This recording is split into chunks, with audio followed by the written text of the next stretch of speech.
الحمد لله رب العالمين نحمده ونستعينه ونؤمن به ونتوكل عليه ونعوذ بالله من شرور أنفسنا ومن سيئات أعمالنا من يهده الله فلا مضل له ومن يضلله فلا هادي له أشهد أن لا إله إلا الله وأشهد أن محمدا عبده ورسوله أرسله بالهدى ودين الحق ليظهره على الدين كله ولو كره المشركون اللهم صل على محمد وعلى آل محمد كما صليت على إبراهيم وعلى آل إبراهيم اللهم بارك على محمد وعلى آل محمد كما باركت على إبراهيم وعلى آل إبراهيم إنك حميد مجيد أما بعد فإن خير الكلام كلام الله وخير الهدي هدي محمد صلى الله عليه وآله وسلم وشر الأمور محدثاتها وكل محدثة بدعة وكل بدعة ضلالة وكل ضلالة في النار أعوذ بالله من الشيطان الرجيم يا أيها الذين آمنوا اتقوا الله حق تقاته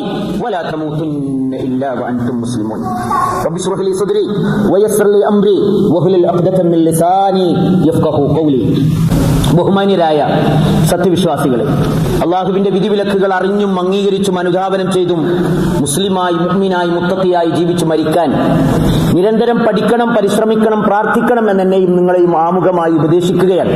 അള്ളാഹു നമുക്ക് എല്ലാവർക്കും അതിന് തൗഫീഖ് നൽകുമാറാകട്ടെ. ബഹുമാന്യരായ സഹോദരന്മാരെ, അള്ളാഹുവിന്റെ മതം മുറുകെ പിടിക്കുന്നവരാണ് നമ്മൾ എന്ന് നമ്മൾ വിശ്വസിക്കുന്നുണ്ട്. പക്ഷെ ഇടയ്ക്കൊക്കെ നമ്മളെ ഒന്ന് ടെസ്റ്റ് ചെയ്യുന്നത് നല്ലതാണ്. അള്ളാഹുവിന്റെ ദീൻ എന്റെ കൂടെയുണ്ട് എന്ന് പറഞ്ഞാൽ അതിന്റെ അർത്ഥം എന്താണ്? ദീനിലുള്ള എല്ലാ കാര്യങ്ങളും പൂർണ്ണമായി ചെയ്യുന്ന ഒരാളായി മാറുക എന്നതിനർത്ഥമല്ല, അങ്ങനെ സാധിക്കുകയുമില്ല. അള്ളാഹു പറഞ്ഞത് നിങ്ങൾക്ക് സാധ്യമാകുന്നത്ര നിങ്ങൾ അള്ളാഹുവിനെ സൂക്ഷിക്കണം എന്നാണ്.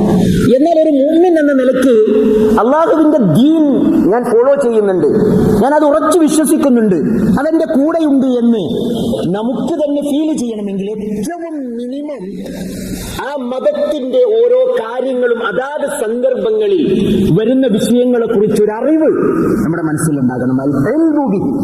അറിവുണ്ടാവണം പ്രാഥമികമായിട്ട്. കാരണം ഇസ്ലാമിലെ എല്ലാ കാര്യങ്ങളും, പ്രത്യേകിച്ച് കർമ്മ മേഖലകൾ, ഇസ്ലാം എന്ന് പറഞ്ഞാൽ അൽ ഇസ്ലാം, ഈമാൻ, ശരീഅ, അല്ലേ, വൽ അഖ്ലാഖ്, ഇതെല്ലാം കൂടിയതാണ് ഇസ്ലാം. ഈമാനുണ്ട്, പക്ഷെ അതോടൊപ്പം അമലുണ്ട്, അമൽ ശരീഅത്തുണ്ട്, അതോടൊപ്പം അതിന്റെ അഖ്ലാഖുണ്ട്. അപ്പൊ ശരീഅത്ത് പലപ്പോഴും എന്താണ്? സമയബന്ധിതമാണ്, കാലങ്ങൾ ബന്ധിതമാണ്. അതേപോലെ തന്നെ ജീവിതത്തിന്റെ ചില അവസരങ്ങൾ സംബന്ധമായിട്ടുള്ളതാണ്. ഇപ്പൊ ജനനം, മരണം, വിവാഹം, സാമ്പത്തിക ഇടപാടുകൾ, ഇങ്ങനെയുള്ള അനന്തരം ഓതി വെക്കുന്ന സമയം, ആ സമയത്ത് ഇത് പരിഗണിച്ചിരിക്കണം. അപ്പോൾ നമ്മുടെ ജീവിതത്തിലൂടെ കടന്നു പോകുന്ന ഓരോന്നും അതാത് സന്ദർഭങ്ങളിൽ അള്ളാഹുവിന്റെ ദീനിൽ എന്തൊക്കെയുണ്ട്, എന്താണ്, ഇപ്പോൾ നമ്മൾ എവിടെയാണ് എന്നൊക്കെ അറിയുക എന്നത് അതിന്റെ ഒരു പ്രാഥമികമായ ഒരു ഘട്ടമാണ്. ഇപ്പോ നമുക്കറിയാം, ഓരോ കാലങ്ങളിലും അതിൻ്റെതായ ചില കാര്യങ്ങളെ അള്ളാഹു സമയബന്ധിതമാക്കി വെച്ചിട്ടുണ്ട്. ആ സമയങ്ങളിൽ ഒരു മുസ്ലിമിനെ സംബന്ധിച്ചിടത്തോളം ഞാനിപ്പോൾ ഇവിടെയാണുള്ളത്, ഇവിടെ ഇന്ന സമയത്ത് ഇങ്ങനെയൊക്കെ ഉണ്ട്, അതിന്റെ വിവരങ്ങൾ ഇങ്ങനെയാണ് എന്ന് നമുക്കറിയണം. അതറിഞ്ഞു കഴിഞ്ഞാൽ മാത്രമേ ഒരു മതത്തോടുള്ള നമ്മളുടെ കൂറ് പ്രകടിപ്പിക്കാൻ കഴിയുള്ളൂ. ഒരു മതത്തോട് നമ്മുടെ കൂറ് പ്രകടിപ്പിക്കാൻ 3 ഘട്ടങ്ങളാണ് ഒരു മനുഷ്യന്റെ ജീവിതത്തിലുള്ളത്. ഒന്ന്, റെസ്പെക്ട്. ആ കൂറിനെ, ആ കാര്യത്തെ റെസ്പെക്ട് ചെയ്യുക, ബഹുമാനിക്കുക, അതിനോടൊരു റെസ്പെക്ട് ഉണ്ടാവണം. ചെയ്തില്ലെങ്കിൽ പോലും അതിന്റെ തൊട്ടടുത്ത ഘട്ടം എന്ന് പറയുന്നത് എന്താണ്? കമ്മിറ്റാണ്. നമുക്ക് അതിനോടൊരു കമ്മിറ്റ്മെന്റ് ഉണ്ടാവണം. അത് ചെയ്യേണ്ട സമയത്ത് ആവുന്ന രീതിയിൽ അത് ചെയ്യണം. അത് അടുത്ത ഘട്ടത്തിൽ എല്ലാവർക്കും, ആദ്യത്തെ എല്ലാവർക്കും സാധിക്കും. അതിൽ വീഴ്ച വരുത്തുന്നത് വൻ പാപമാണ്. അതാണ് അതിന്റെ ഓപ്പോസിറ്റ്. മതത്തിന്റെ കാര്യങ്ങളെ അവഗണിക്കുകയല്ല, അതിനെ അവമതിക്കുക, അത് വല്ലാത്തൊരു ദുരന്തമാണ്. എന്നാൽ അതുണ്ടായ ഒരാൾക്ക്, ഈ സത്യറാമുണ്ടായ ഒരാൾക്ക് അതിനെ എല്ലാ സമയവും പൂർണ്ണമായി പ്രാവർത്തികമാക്കാൻ സാധിച്ചോളണമെന്നില്ല. അതിനോട് കമ്മിറ്റഡ് ആവുക ചിലപ്പോൾ പല ആളുകൾക്കും കഴിയും, ചില ആളുകൾ അതിന് സാധിക്കും. അതിൽ പിന്നെ 3ാമത്തെ ഘട്ടമാണ് അച്ചീവ്. അത് നേടുക, അല്ലാഹു ഉദ്ദേശിച്ചതുപോലെ അത് നേടുക, അത് പ്രവർത്തിച്ചു, അതിന്റെ എല്ലാ ഘടകങ്ങളും പൂർത്തിയാക്കി അല്ലാഹുവിന്റെ അടുക്കൽ അത് കബൂലായി. ആ ഒരു ഘട്ടത്തിൽ എത്തുക എന്നത് 3ാമത്തെ ഘട്ടമാണ്. അതിന്റെയും കുറച്ചൊരു പിരമിഡ് പോലെയാണ്. ആദ്യത്തേത് എല്ലാവരെയും ഉൾക്കൊള്ളും, അതിന്റെ തൊട്ടടുത്തത് കുറച്ചുകൂടി ആളുകൾ ഉണ്ടാവും. പക്ഷെ പൊതുസമൂഹത്തിൽ നിന്ന് 3ാമത്തെ ഘട്ടത്തിൽ എത്തുന്ന ആളുകൾ വളരെയേറെ ശ്രദ്ധിച്ചു പോയ ആളുകൾക്ക് മാത്രമേ ആവുകയുള്ളൂ. നമ്മൾ അങ്ങനെ ആവണമെന്നാണ് നമ്മൾ വിചാരിക്കേണ്ടത്. ഉദാഹരണത്തിന് ഇപ്പോ നമ്മൾ എവിടെയാണുള്ളത്? ഇസ്ലാമിനെ സംബന്ധിച്ചിടത്തോളം വളരെ പ്രധാനപ്പെട്ട ഒരു സമയത്തിലേക്കാണ് നമ്മൾ കടക്കാൻ പോകുന്നത്. അൽ ഹജ്ജു അശ്ഹുറും മഅലൂമാത്ത്, അൽ ഹജ്ജു അയ്യാമുൻ മഅദൂദാത്ത്. അല്ലാഹുവിന്റെ പ്രവാചകൻ അല്ലാഹു സുബ്ഹാനഹു വ തആല പറയുന്നുണ്ട്, ഹജ്ജ് എണ്ണപ്പെട്ട ദിവസങ്ങളാണ്. ആ ദിവസങ്ങൾ എവിടെയാണുള്ളത്? അല്ലേ? അല്ലാഹു സുബ്ഹാനഹു വ തആല പറയുന്നു, വൽ അശ്രി വലയാലിൻ അശ്ർ വൽ ഫജ്രി വലയാലിൻ അശ്ർ. നമുക്കൊക്കെ അറിയാം എന്താണത്. അല്ലാഹു സത്യം ചെയ്യുകയാണ്, പ്രഭാതമാണ് സത്യം. ലയാലിൻ അശ്ർ, 10 രാത്രികളാണ് സത്യം. അല്ലാഹു ഒരു കാര്യം പ്രപഞ്ചത്തിലെ ഏറ്റവും യാഥാർത്ഥ്യമായ ചില വസ്തുക്കൾ ഉപയോഗിച്ചുകൊണ്ടല്ലാതെ അല്ലാഹു സത്യം ചെയ്യുകയില്ല. അതിനല്ല തെരഞ്ഞെടുത്ത 10 രാത്രികൾ ഏതാണത്? ഇബ്നു അബ്ബാസ് റളിയല്ലാഹു അൻഹുമ പറയുന്നു, അൽ അയ്യാമുൽ മഅലൂമാത്ത് അയ്യാമുൽ അശ്ർ. അതേതാണ്? അത് ദുൽഹിജ്ജ മാസത്തിലെ ആദ്യത്തെ 10 ദിവസങ്ങളാണ് എന്നതാണ്. അല്ലാഹു പറയുന്നുണ്ട്, ലിയശ്ഹദൂ മനാഫിഅ ലഹും വയദ്കുറു സ്മല്ലാഹി ഫീ അയ്യാമിൻ മഅലൂമാത്ത്. ഈ ദിവസങ്ങളിൽ അവർ ലോകത്തിന്റെ നാനാഭാഗങ്ങളിൽ നിന്ന് അല്ലാഹുവിന്റെ ഭവനം ഉദ്ദേശിച്ചു വരുന്നു. അല്ലാഹുവിനെ ഓർമ്മിക്കുവാൻ, അവിടെയുള്ള ഉപകാരങ്ങൾ എടുക്കുവാൻ. എപ്പോഴും ഫീ അയ്യാമിൻ മഅലൂമാത്ത്, വളരെ അറിയപ്പെട്ട എണ്ണപ്പെട്ട ചില ദിവസങ്ങളിൽ. ആ ദിവസങ്ങളിൽ അല്ലാഹു സുബ്ഹാനഹു വ തആല വളരെ ആദരിച്ച ദിവസമാണ്. സഹോദരന്മാരെ, 1-2 ദിവസം കഴിഞ്ഞാൽ നമ്മൾ അയ്യാമുൽ അശ്ർ അല്ലെങ്കിൽ ദുൽഹിജ്ജയുടെ ആദ്യത്തെ 10 ദിവസങ്ങളിലേക്ക് കടക്കുകയാണ്. ആ ഒരു അറിവ് നമുക്കുണ്ടാവും. എന്താണ് 10 ദിവസം? അത് വളരെ പ്രധാനപ്പെട്ടതായി അല്ലാഹു സുബ്ഹാനഹു വ തആല വിശ്വാസികൾക്ക് വേണ്ടി ഒരുക്കി വെച്ച ഒരുപാട് ഓഫറുകൾ ഒരുക്കി വെച്ച, അല്ലാഹു വളരെ റെസ്പെക്ട് ചെയ്ത, അതാണ് ഷായിറുള്ള എന്ന് പറയാറുണ്ട്. അല്ലാഹുവിന്റെ ചില സയൻസുകളുണ്ട്. അത് ദിവസങ്ങളാണ്, സമയങ്ങളാണ്, സ്ഥലങ്ങളാണ്, അങ്ങനെ ചില കാര്യങ്ങളുണ്ട്. അതിൽപ്പെട്ട ഒന്നാണ് ഇത് അശ്ഹുറുൽ മഅലൂമാത്ത്. അതല്ലെങ്കിൽ അയ്യാമുൽ അശ്ർ. അതിന് ആ ദിവസങ്ങളിലെ കർമ്മങ്ങൾക്ക് കൂടുതൽ പ്രതിഫലമുണ്ട് എന്ന് പറഞ്ഞാൽ വിശ്വാസികൾ കൂടുതൽ കൃത്യതയും ജാഗ്രതയും പുലർത്തേണ്ടതുണ്ട്. അല്ലാഹു സുബ്ഹാനഹു വ തആല, അല്ലാഹുവിന്റെ പ്രവാചകൻ സല്ലല്ലാഹു അലൈഹി വസല്ലം പറയുന്നു, മൽ അമലു ഫീ അയ്യാമിൻ അഫ്ളു മിൻഹാ ഫീ ഹാദിഹിൽ അശ്ർ.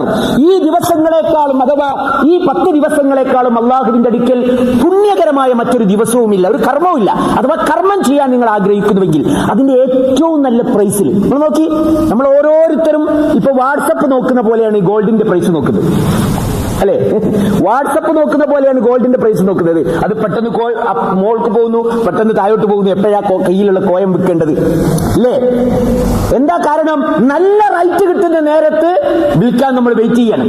അള്ളാഹുവിന്റെ റസൂൽ അള്ളാഹു നമുക്ക് ചില സമയങ്ങളെ വെച്ച് തരുന്നു, നമ്മളുടെ കർമ്മങ്ങളെ ഇൻവെസ്റ്റ് ചെയ്യാൻ. എന്തിന്? ഏറ്റവും നല്ല റൈറ്റ് കിട്ടുന്ന സമയം. അള്ളാഹുവിന്റെ പ്രവാചകൻ ഇത് പറഞ്ഞപ്പോ സഹാബികൾ എന്താ, പ്രവാചകൻ ഒരിക്കലും തമാശ പറയില്ല. അള്ളാഹുവിന്റെ പ്രവാചകൻ എന്തേ പറഞ്ഞത്?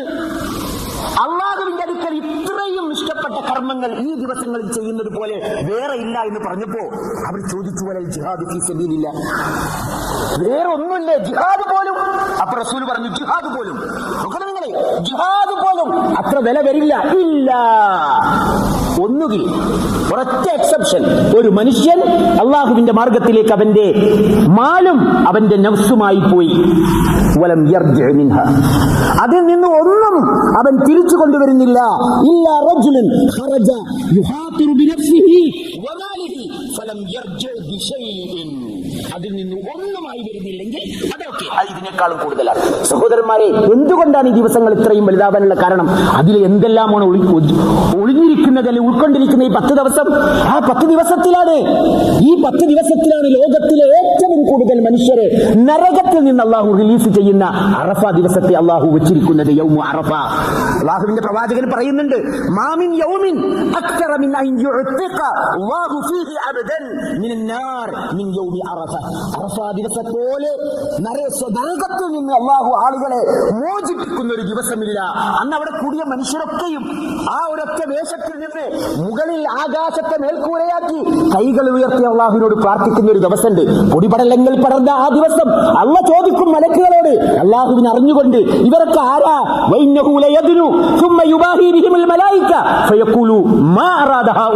അള്ളാഹ് ഒന്നാനാകാശത്തിലേക്ക് ഇറങ്ങി വരും, തന്റെ അടുത്തുള്ള മാലാഖന്മാരോട് പവർ പറയും, പറയും. എന്നിട്ട് അള്ളാഹു അവരോട് ചോദിക്കും, ഇവരൊക്കെ എന്താ ചോദിക്കുന്നത്, എന്തിനു വന്നതാണ്? അള്ളാഹ് അറിയാം, അവരെ കാണിക്കാനാണ്. ആ ഒരു ദിവസം ഉണ്ടല്ലോ, അത് അള്ളാഹുവിന് ഏറ്റവും ഇഷ്ടപ്പെട്ട ഒരു ദിവസമാണ്. അള്ളാഹുവിന്റെ പ്രവാചകൻ പറയണേ, എന്റെ മാത്രമല്ല സർവ്വ പ്രവാചകന്മാരുടെയും ആ ദിവസത്തെ പ്രാർത്ഥനയുണ്ടല്ലോ, ഞാനും എനിക്ക് മുമ്പുള്ള പ്രവാചകന്മാരും ഏറ്റവും ഉത്തമമായ പ്രാർത്ഥന അത് അറഫ ദിവസത്തിലെ പ്രാർത്ഥനയാണ്.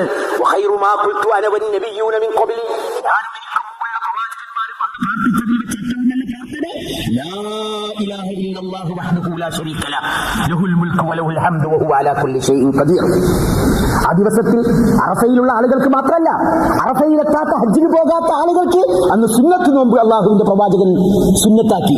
അന്നൊരു നോമ്പുണ്ട്, അറഫ ദിവസത്തെ നോമ്പ്. അത് ഹജ്ജാജികളല്ലാത്ത ആളുകൾക്കുള്ളതാണ്.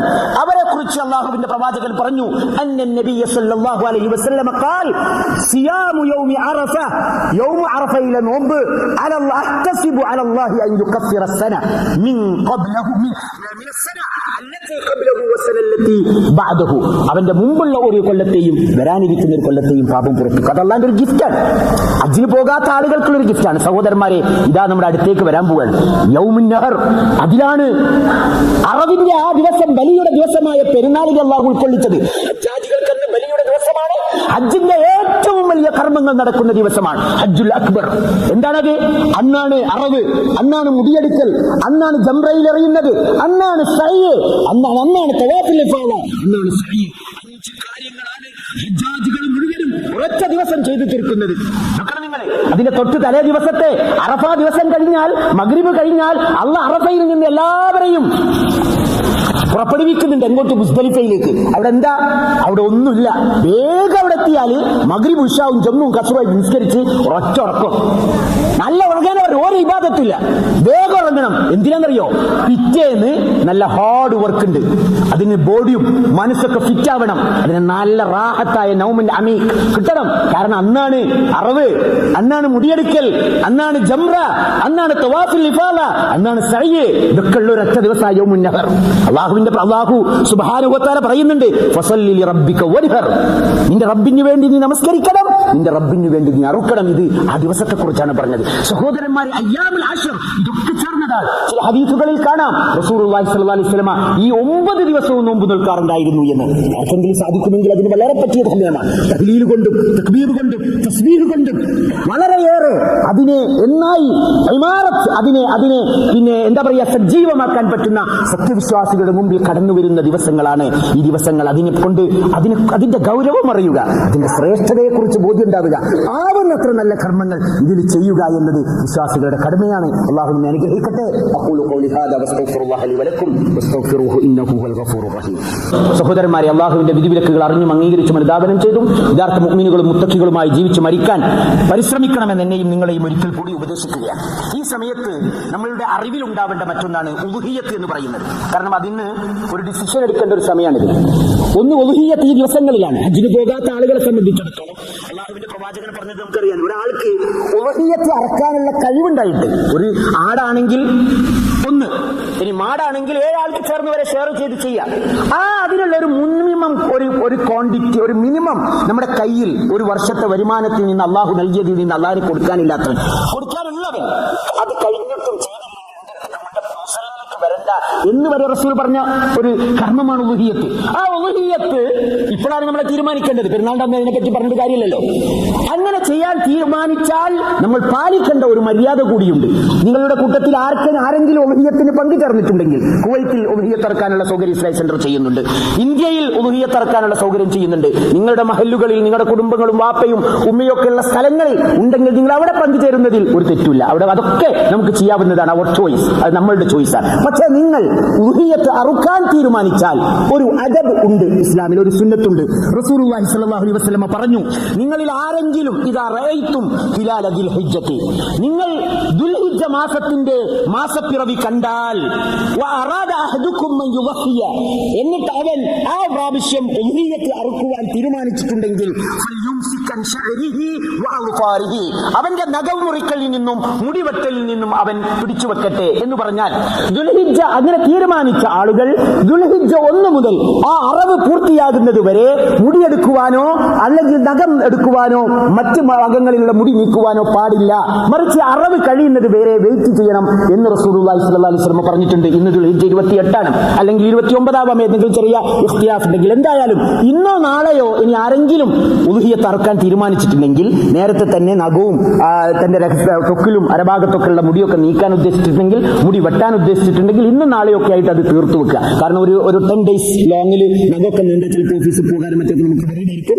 അപ്പൊ അത് ആ ഒരു സമയത്തിന് ഇപ്പോൾ എടുക്കേണ്ട ഒരു തീരുമാനത്തിന്റെ ഒരു സമയമാണ്. അതുകൊണ്ട് റസൂലുള്ളാഹി സ്വല്ലല്ലാഹു അലൈഹി വസല്ലം പഠിപ്പിച്ചു തന്ന അദബുകളെയും അറിവുകളെയും നേടി ഇസ്ലാമിന്റെ ഏറ്റവും നല്ല രീതിയിൽ ഇസ്ലാമിക നിയമങ്ങളെ അറിഞ്ഞു വെക്കുക.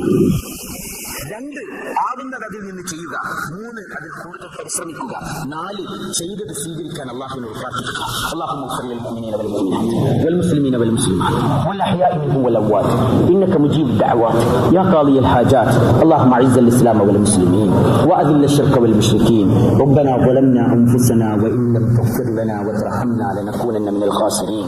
اللهم اكفنا بحلالك عن حرامك وأغننا بفضلك عمن سواك.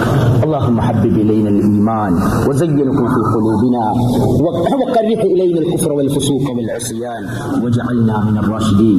اللهم اغفر لحينا وميتنا وشاهدنا وغائبنا وصغيرنا وكبيرنا وذكرنا وأنثانا.